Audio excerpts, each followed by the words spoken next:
यार लोग सही बोलते हैं, सास बहू कभी माँ और बेटी नहीं बन सकते।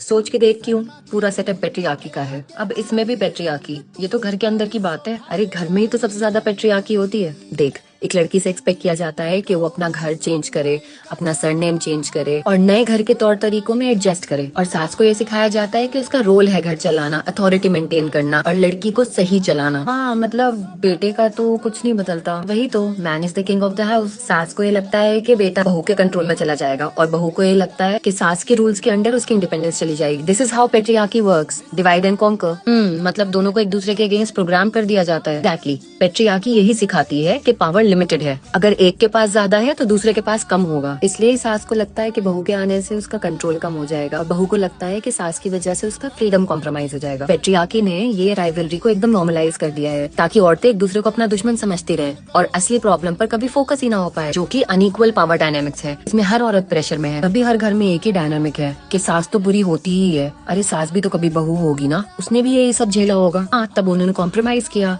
और उनको यही सिस्टम नॉर्मल लगता है, इसलिए वो यही रिपीट अपनी बहू के साथ करती है। तो इसका सॉल्यूशन क्या होगा? By breaking the narrative. इतना इजी नहीं है, बट अब तो हमें समझ आ गया है। We need to see beyond rivalry, they should be a team and एक दूसरे के लिए म्यूचुअल रिस्पेक्ट होनी जरूरी है। So patriarchy as a system pits women against each other. So in order to break the cycle, we need to break the systems. We need to stop accepting stereotypes. सही बात है, हम दोनों समझ गए।